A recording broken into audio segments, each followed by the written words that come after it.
Alright guys, welcome back. Let's what happening between our borders in county and countries. Haya. ODM. ODM. Asanteni sana, you may be seated. Today you learned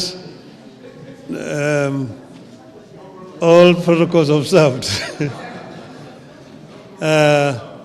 Hamjambo tena. Yes, I've sat for too long down here that I'm now a little bit confused. But I think it has been very exciting and also very illuminating to listen to other people talk. I want to thank particularly the two gentlemen you invited here, that is Polycarp Omolo Chilo and Dr. Oscar Otele from the University of Nairobi. I found their contribution very informative indeed, and with a lot of humor and good touch. And I also want to thank everybody else who has contributed in this discussion today. It was a wonderful session. Kindly please click the subscribe buttons, then allow the notification buttons to be on. Whenever you're producing a video like this one, YouTube will automatically giving you a notification. Thought that it is necessary for us before you go back to have a PG, because you have not had a PG where you also brought the party leadership to talk to you together. And we felt that we should do it before the end of the year, particularly before we go for the jamboree in Mombasa. So I'm not going to bore you with a very long speech. There's a few things that I put together that I want to say. About a year ago, we got together with the UDA party to help steady the ship of the Kenyan nation that had been hit by extreme turbulence and faced a reality of collapse. Some people may not even know exactly where we were, but because I had a first inside impression of what was happening, we were very much almost on the precipice. Because as you see, after so many days of demonstrations, you saw that eventually the military were on the streets. And they were on the streets, of course, they were fairly civil to the Wananchi at that time. But that was because they had not been given instructions. And you know, there is what you always all the time talk about, the chief of defense forces. Once the military are given instructions, they execute. And we are almost there. We're almost there. So he said, it's better to have a country that is civil, where leadership can be replaced through the ballot rather than through the bullets. And that was one of the reasons why we did what we did at that time. The coming together started informally, with some of our members joining the government. We later formalized the arrangements through a memorandum of understanding signed publicly with UDA and shared widely with the public. This far, a core agenda of our coming together has been achieved. We have a stable and peaceful country. We beat back the chaos and created an environment in which you can agree to disagree without staring at collapse. I recognize and appreciate the role our MPs continue to play in the realization of this noble goal of preserving the nation. As I've said before, whatever the differences and misgivings we have as parties or leaders, we must have a country first.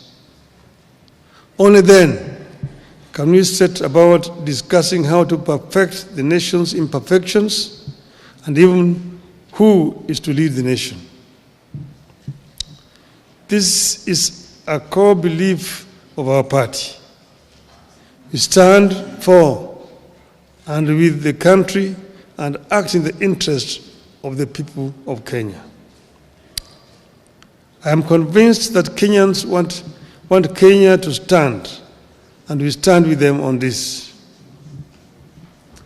Ronald Reagan used to tell Americans, and I quote, "If you ever forget that we are one nation under God, then we will be a nation gone under," unquote.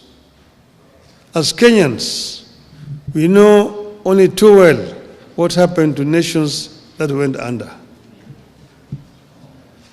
Some took too long to come back, others never made it back at all. Kenya must never tempt that fate. As a party, we must never be ashamed to remind the people that we can never accept collapse as an alternative path to power. We must never be shy to remind the country that as a party, we have pursued compromise before and will pursue it whenever necessary in the interest of the nation. We had the option of taking it out to the bitter end in 2007-2008. All we needed was to insist that we would not engage in any talks with our opponents. But we saw the danger of Kenya collapsing, and we opted for compromise for the sake of Kenya. We steadied the ship when the gridlock threatened the Uhuru Kenyatta administration.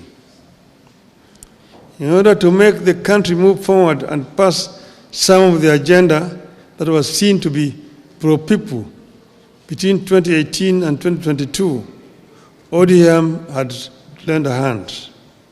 We asked for no titles or positions in return.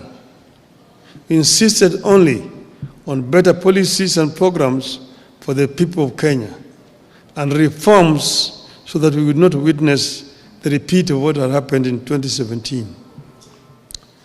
History indicates that each time the leaders of this country have come together, some great things happen.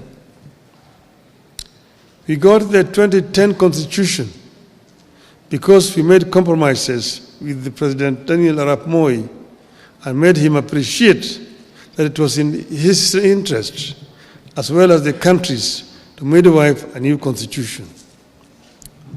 We achieved more under the Grand Coalition government than under the NAC regime. The NAC regime swept to power in a wave of popularity, but quickly got hijacked by isolationists and quickly lost the plot to tribal demagogues. Over time, we have appreciated that it takes teamwork to get any edifice, a country included, back on the right track. Today, we are again seeing early fruits of cooperation between political parties.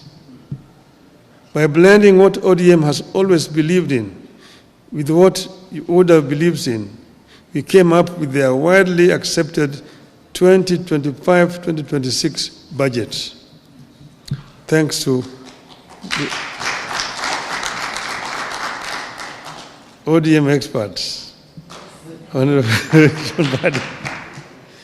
We have also come up with programs to implement agreements like the NADCO report and the MOU that lay ground for the realization of our broader national ambitions. The ability to make compromises without compromising the core values and the goals is yielding fruits.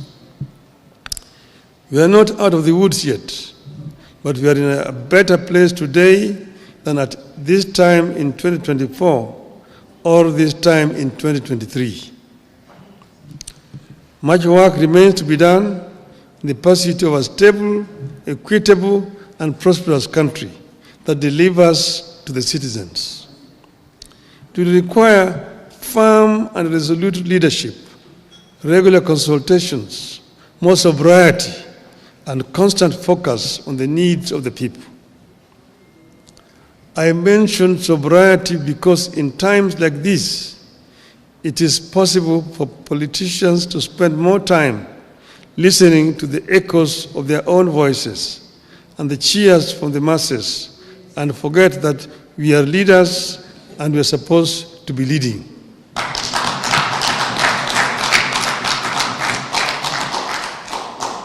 In times like these, it is possible to be lost in competing campaigns or populism and forget that leading means making decisions that may sometimes invite booing instead of cheers. I have been there. I've been cheered and have been booed.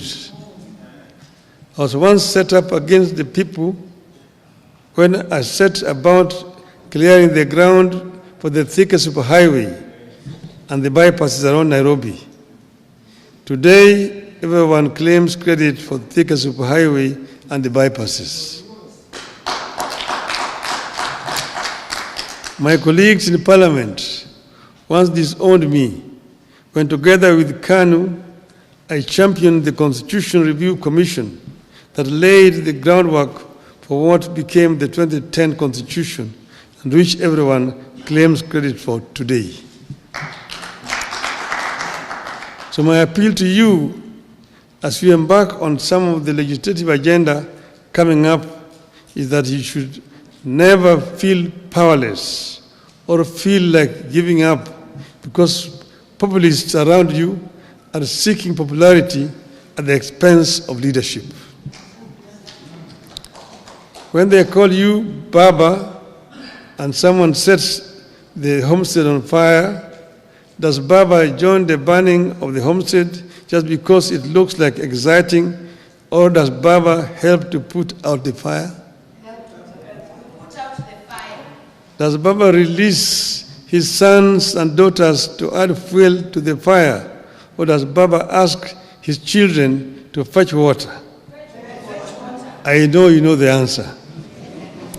There's a time to lead and a time to acknowledge cheers. Popularity surges and wanes. Cheering masses come, change, and go. But solid service to the nation, brought against all odds, stands the test of history. Today, I charge you to soldier on in this cause. It is good for our people. It is good for our country. If you act out of conviction, if you put the people at the heart of your maneuvers, if you are sure that our actions are in line with our ideals as a party and our aspirations as a country, the lack of history will be on our side. And I've said, as has been said by Dr. Oscar Hotel there, I told you, stand for what is right for the party. And look at what we have signed. And we must remain as ODM. And we've signed and agreed that we'll work together up to 2027. We have not passed any resolution as a party to say how we are going to go into the elections of 2027. So wherever you are, don't commit the party to some things which have not been discussed. Let those things be discussed first. We are ODM. Who's told you that ODM will not have a candidate in 2027? Who has told you? So first, think as ODM. We have a clear plan that we have negotiated and we have agreed on, and let us continue to implement that plan. Other decisions we'll take when the time comes. Finally, first, I want to thank Mbadi for bringing out some of the issues. Like he talked about selling some assets. Kenya Pipeline Corporation. The pipeline is underground from Mombasa through here. Even if you sell it, where is somebody taking it to? It remains very much an asset of Kenya. It is just there on the ground. So somebody want to buy it, buy it.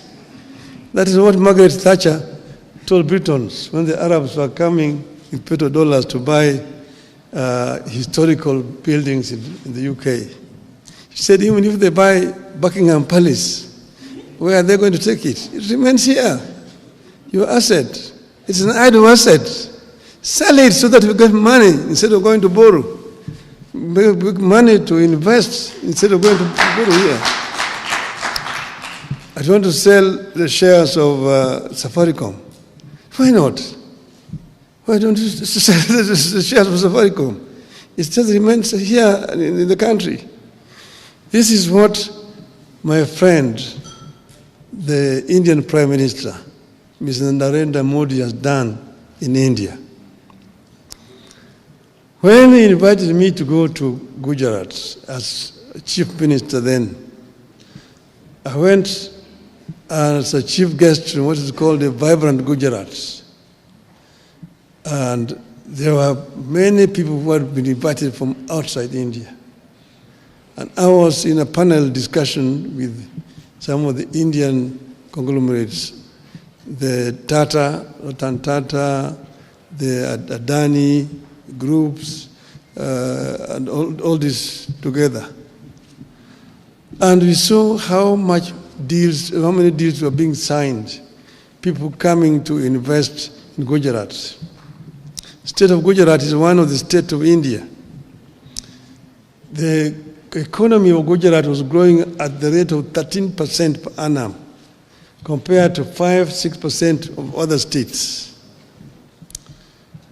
Gujarat, the population of Gujarat is 60 million people, bigger than Kenya.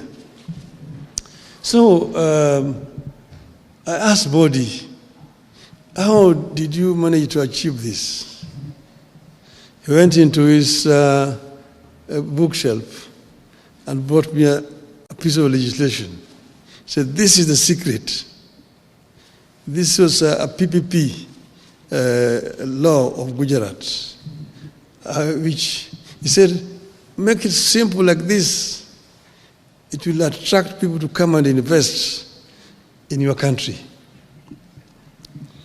Armed with that legislation, I came here and I presented it to the cabinet. And I told him what I saw in Gujarat is something astonishing. We approved the memo in the cabinet. It was then given to then Minister for Finance, who was acting, Mr. Michuki, to go and prepare a cabinet memo. When he took it to the mandarins in the treasury, they manipulated it, changed so many things. By the time they brought it back to the cabinet, it was a different document. I told him, who will come, who will want to risk his capital with this kind of things you put in this law? It was passed and brought to Parliament, passed, no investors came because there were so many restrictions and private capital is risk shy. But when I was there, they took me. They took us. I was in that delegation as a prime minister. I'd gone with the current prime cabinet minister, Mr. Mudavadi. We were with President Ruto At that time, with Chris Obure, who was a minister for Public Works, was a big delegation. We were taken to a place called Mundra, a port, where they had built, Modi had given just land to Adanis, 5,000 hectares of land, marshland near the sea. They drained that land and built a port. So they were using that port to import coal from Indonesia. And they put up a power plant, 4,600 megawatts of power. Then the Tata group followed suit and also built a similar plant, 4,600 megawatts there. So a total of 9,600 megawatts was being generated from that port alone. Our total generation capacity in this country today is not even 3,000. That's from that port. And then they built a railway line, 100 kilometers to join with the national railway system. A sleeping village of 5,000 people rose to become a town of 200,000, eventually now 500,000 people. And investors came to invest in that place. They even built an airport in that place. Okay? Then I can give you so many other examples. So you find the same people, Adani, are given them Bombay. Bombay airport used to be so dilapidated, fly infested, and so on. They could have constructed Bombay airport. Today, Bombay airport is so efficient when you go there. You go and look at the Delhi airports. When Modi eventually became Prime Minister of India, he now replicated what he had done in Gujarat in the whole of India. Within the time that he has been the Prime Minister for 10 years, they have constructed 130,000 kilometers of railway line through PPP. They have, in almost every state in India has got 2 international airports in India. All this being done through PPPs. And that's why when Adani came here to want to do this airport, and too much noise was being made in Parliament for no reason at all, they pulled out. The Red airport is just like here, it is. It is as it is. They are not taking it away. They are bringing their money to do it. They are bringing their money to do it. And they will charge for over 30 years so that they don't charge so highly. That's what would have happened. Now, a similar arrangement is happening in Kigali. So the Qataris are building a Kigali International Airport in the same terms like Adani wanted to do here. So Kigali is going to be the hub in this region, not Nairobi, because of noise being made by other parties which were also interested in doing what Adani was supposed to do and paying people down under the table to make noise every day in the newspapers. Shame on them. Shame on them.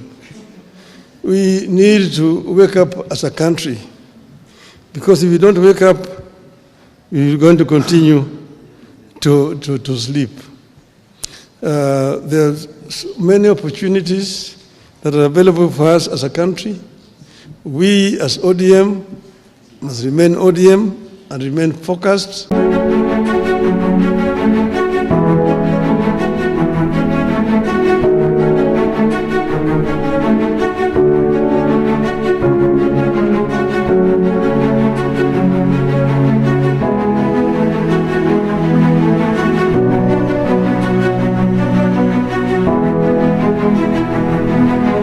And with that, guys, thank you for choosing Kenya Political Brief as our primary news platform, more so on politics. Kindly please share this video to a friend.